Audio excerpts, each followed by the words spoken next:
Hi, this is Deepak again, and I'm in my apartment with my dear friend and guru, Eddie Stern, and this is his new book, One Simple Thing, a new look at the science of yoga and how it can transform your life.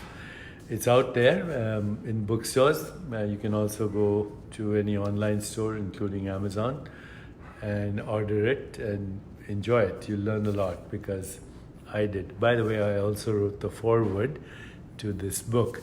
So, Eddie, why did you want to write this book? Okay, so I wrote this book for two basic reasons. Number one, I noticed that there are many different types of yoga, whether it's Bikram or Ashtanga or Iyengar or Shivananda, and people go to these classes and they come out from them, and two things happen. One, they generally all report feeling the same. They feel healthier, happier, more connected, feel more purpose in their lives, and maybe some of the problems they came into class with have dissolved a little or disappeared. But that happens all across the board, no matter what kind of yoga they're doing. So I thought, well, obviously, the type of yoga might not matter that much, but something underneath all of the yoga practices seems to be working. And what could that thing be? So that was the number one thing I was looking at. What's the cohesive thing under yoga that makes it work? And then the second was that a lot of the things that people feel from yoga, emotional balance, more meaning, a clearer mind, more calm overall, reduction of anxiety and stress, more open-heartedness, less anger.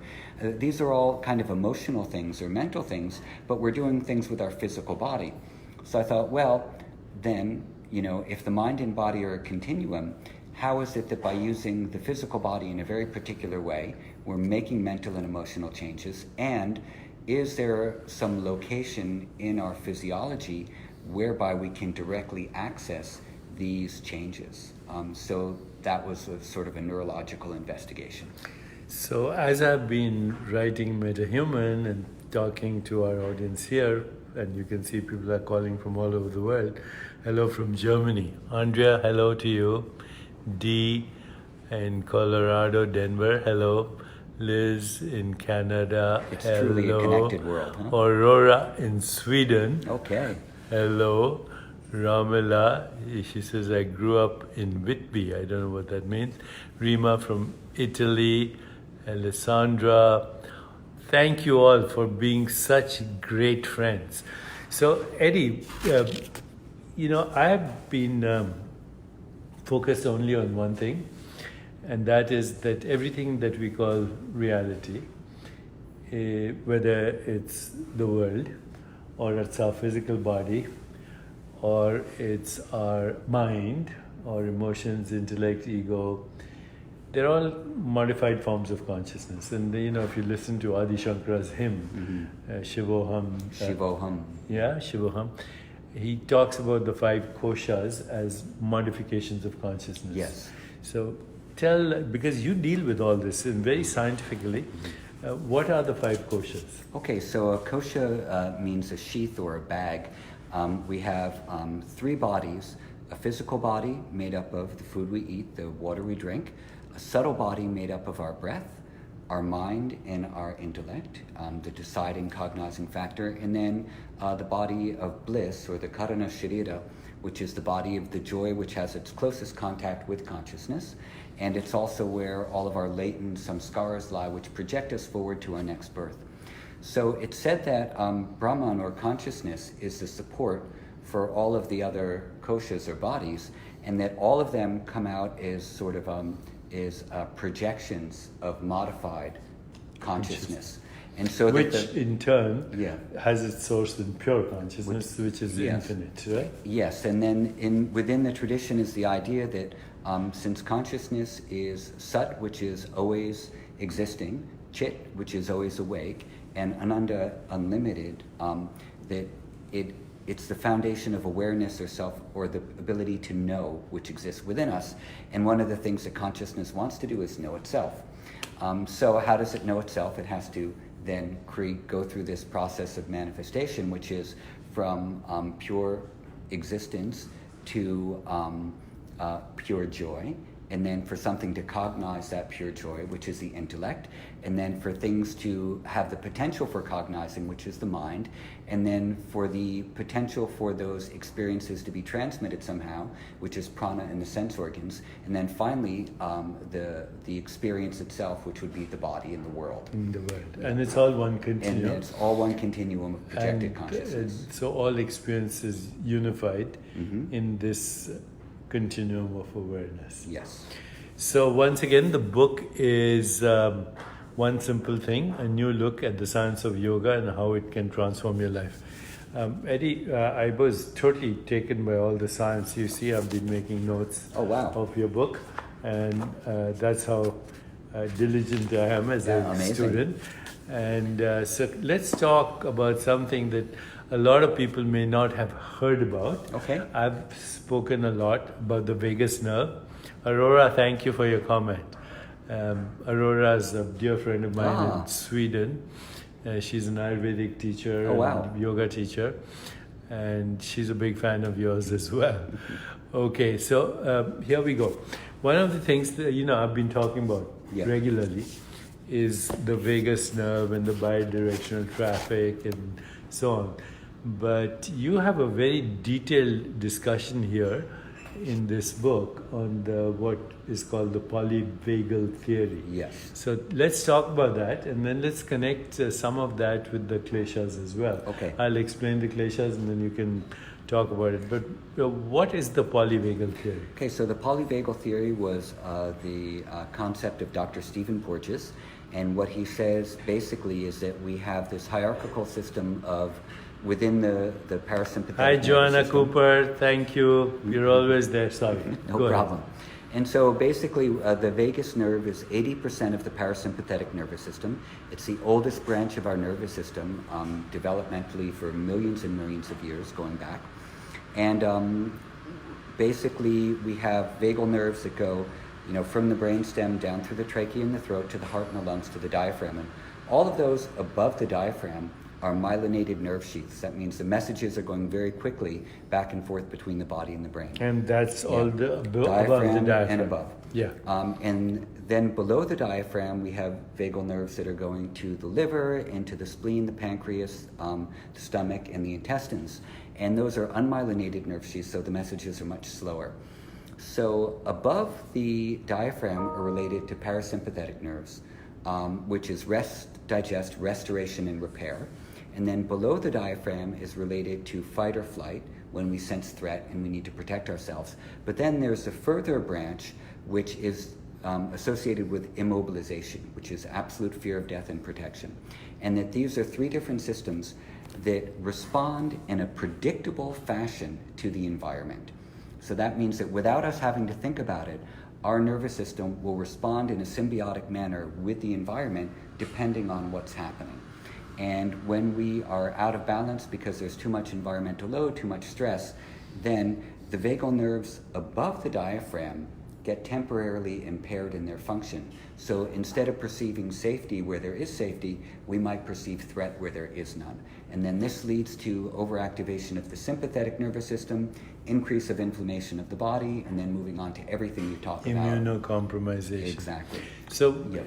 as I understand it, the vagus nerve interacts with the other cranial nerves too. Yes. So our facial expression, our The eye corner of the movements, eyes, the corner of the mouth. whether we're smiling or grumpy, Yeah.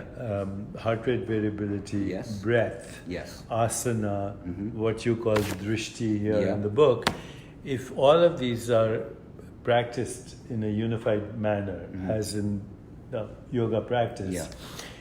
it's also not only making us feel emotionally healthy, but it also helps us connect Yeah. on a personal and social level, and also triggers autonomic responses, particularly the vagus nerve, to cause self-regulation and healing. And because the traffic is bidirectional, it even affects the microbiome and the neuropeptides microbiome makes, which are same as the brain. So And then along with that also, I'm sorry, go ahead. no, so Yeah. I was fascinated by the idea that somehow, because I do yoga asanas, Yeah. and after reading your book, I actually started correlating my postures and movement with my breath, even with mantra at the same time.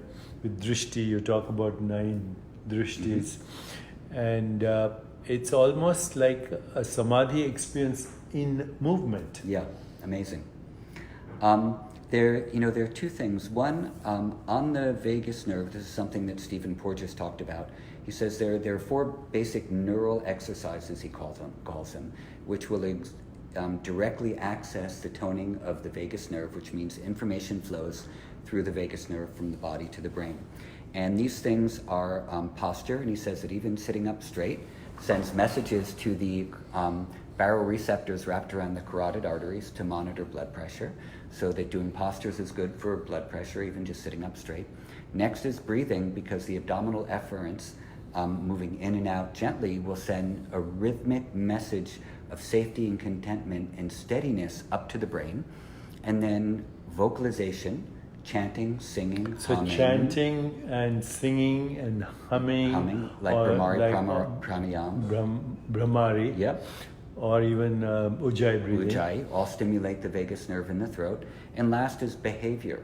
So being kind and appreciative and having gratitude strengthens vagal tone, as Bethany Cook has shown. And being angry and having anxiety will weaken vagal tone. So all of these things fit exactly into the yoga methodology. For posture, we have the asanas. For breathing, we have pranayama and the breathing done in the asanas. For vocalization, we have chanting, Brahmari pranayama, and Ujjayi pranayama for breathing, for vocalized breathing. So 2 for the price of 1. And then behavior, we have yama and niyama.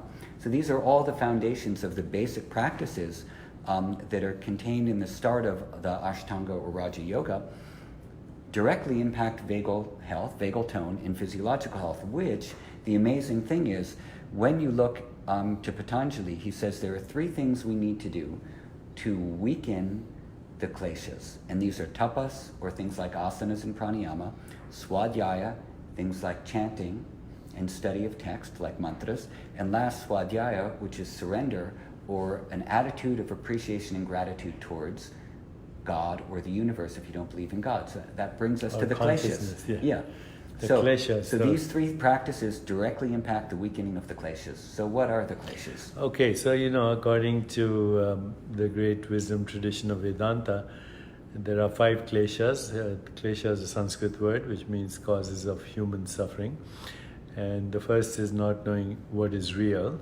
The second is grasping and clinging at experience, which is ungraspable because it's so transient.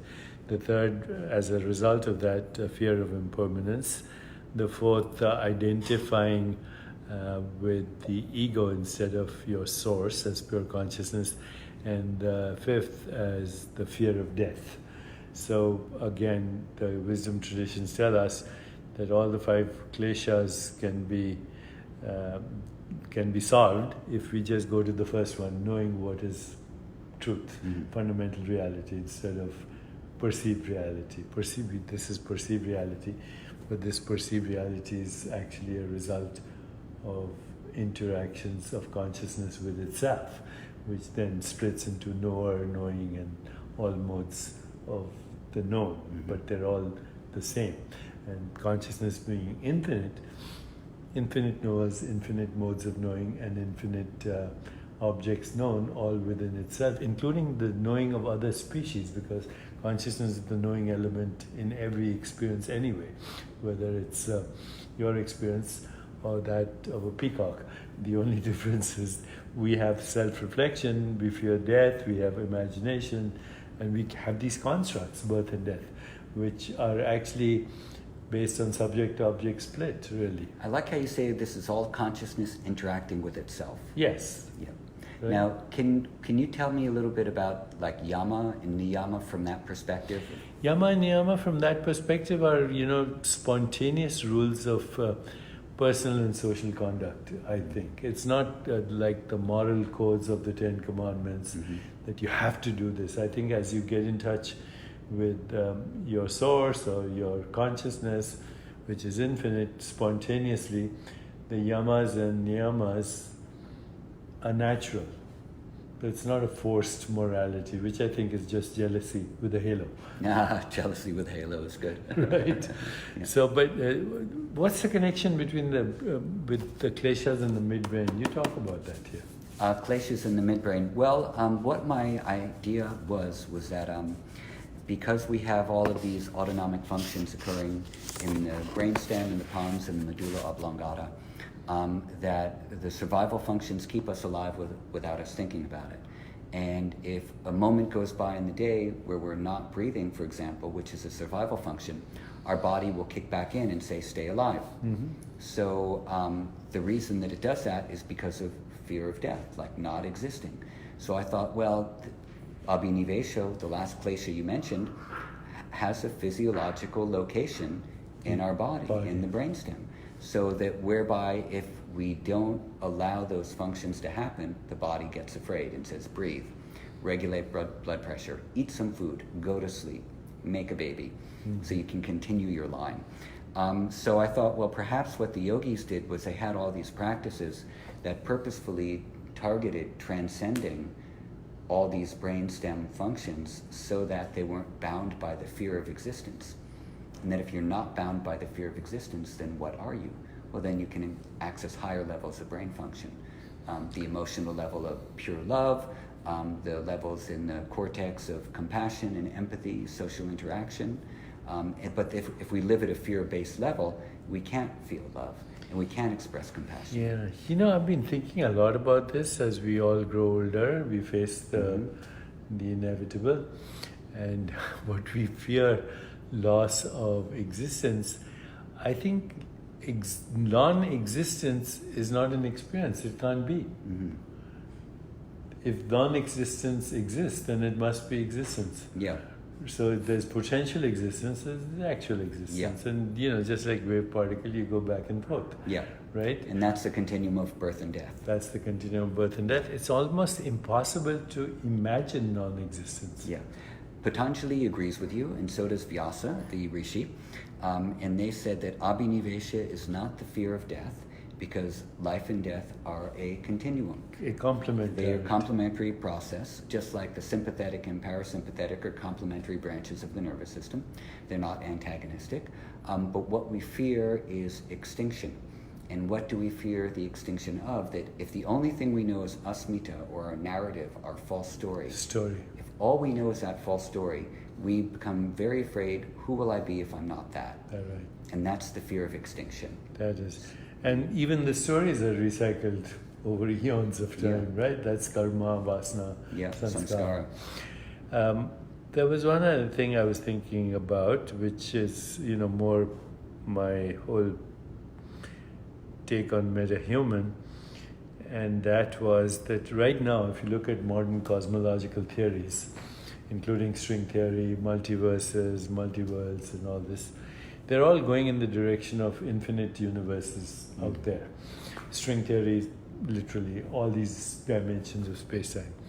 Also, modern cosmologists are agreeing right now that space-time and matter are emergent. They're not fundamental. Of course, they say emergent from the Big Bang. None of these theories, but they're all mathematical, are either falsifiable or valid. You can't validate them or falsify them because they're mathematical. And so, yet, physicists do have so much confidence in mathematics that they say these dimensions are real, but they're in other dimensions of space and time, so we don't have access to them. They're not knowable by our mind. They're not knowable by our mind except as mathematical constructs. But then I was thinking, if your ontological primitive is not matter, but it's consciousness, if fundamentally, forget the hard problem, because hard problem seems unsolvable if your ontological primitive is matter. But if your ontological primitive is consciousness, then when you read the Yoga Vaishishta, he says very clearly, infinite universes come and go in the vast expanse of consciousness, like motes of dust dancing in a beam of light. Yes. And so, if consciousness is your ontological primitive, then what the wisdom traditions, particularly Vedanta and all the great yogis, Yoga Vaishishta, they use the word loka. Now, the word loka in Sanskrit is the same as the English word locus or location, Latin locus, Worlds. and worlds. But these worlds are not in space-time. That's a construct. These worlds are frequency domains of experience in consciousness. So I think these guys, multiverse and string theory, are actually onto something. But they're trying to get at it through a physical, ontological basis, and that's why they're stuck with the math.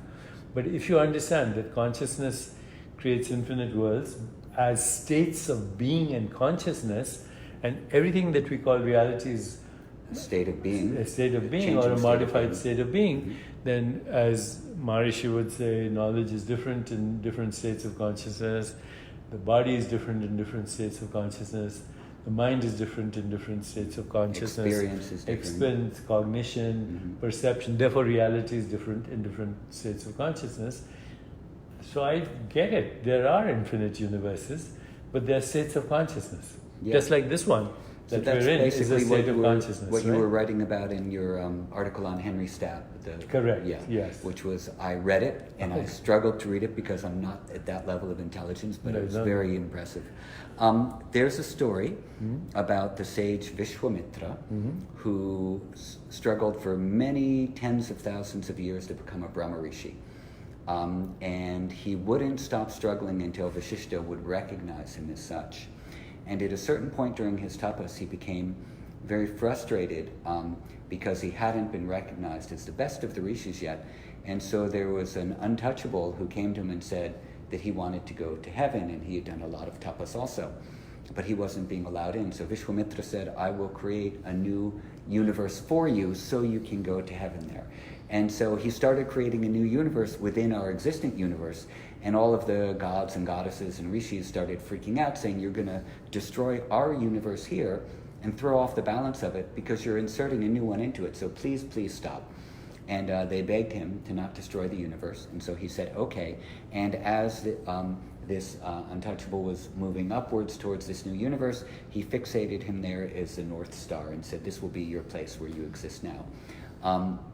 So obviously in the minds of the rishis, there were many, many universes. Otherwise, you wouldn't know that you could construct a new one. So that now you have to realize when Eddie speaks about gods and goddesses, these are symbolic expressions of higher consciousness or higher vision or symbolic. Gods and goddesses are symbols, and so is the universe a symbol. So is our body. So is our mind. And can I say one thing about the deva exactly along those lines? Is that the word that we use for in Sanskrit is deva. Deva. And a deva means a being of light, a cosmic being of light. Divine. Deva is same as divine. So they're like the cosmic forces which keep order in the universe, maybe similar to the Christian angels. And you know, like you've explained many times, light is a wave which has no location. It can't be localized anywhere until you observe it, and then it becomes a particle, and it comes out from the wave, and then you can predict where it might be. So the devas, as cosmic beings, exist everywhere in non-local consciousness. But when we think about them or particularize them, then they become the forms that we ascribe 4 arms or an elephant head or any of those types of things. That's beautifully said. Yeah. You know, Maharishi used to use the 3 words, Rishi, Deva, Chandas. So Rishi is the seer, Deva is the modality of seeing, and then Chandas is the scenery. Seer seeing scenery. But it is the act of seeing or act of perceiving that collapses into both the seer and the scenery. So the seer and the scenery actually emerge in every moment of perception. The only continuity to that is the presence of being in between. So, you know, otherwise it's just flash points or what we call photographs or, you know, frozen frames of experience. The continuity of the universe is the presence of our own being. Beautiful. You know. Yeah, beautiful. So, one more thing, because science is struggling with the emergence of space-time and causality, this theater of space-time and causality. Again, going back to my old days, if you forget the physicalist explanation. Time is actually, remember we were at the Reuben. So time begins when you have a mind. When you have a mind, space It when begins you when have a body, and causality begins when you impose limitations. So in this framework, time is actually the continuity of memory that uses the ego as an internal reference point, because behind the ego, in the domain of pure consciousness, there's no time. And then it is karma that drives the experience of time, because also we experience time personally differently depending on our mood. And then time actually expands as space in order to create the dimensionality of experience. So consciousness modifies itself as a conditioned mind, and the conditioned mind conceives of time, which then expands as space, so that you have a dimension, a playground for experience. Yeah, beautiful. And so this solves all these problems about linear time, backward time, circular time, eternal time. It's all basically different modifications of consciousness. Beautiful. Space, time, causality, the whole shebang. Yeah. Well, I hope, my friends, there's somebody, Cecilia from Argentina. Thank you, Cecilia. Julie, she says, I'm understanding at a heart level. That's Beautiful. Good. Ivan says, love, love, love. Well, all you guys are just amazing. Check out the book. It's called One Simple Thing, a new look at the science of yoga and how it can transform your life. If nothing else, just read the introduction. Oh, come on. Okay. Thank you. Thanks, Eddie. This was a great conversation. I hope you guys enjoyed it as much as we did. They're saying time is malleable. People calling from Rome, from Budapest. In the West, we have a big problem with time because we put time on a timeline. Yeah, Greenwich Mean Time. And Exactly. who says that? Why not Botswana Mean Time? Okay. Thank you. Thank you.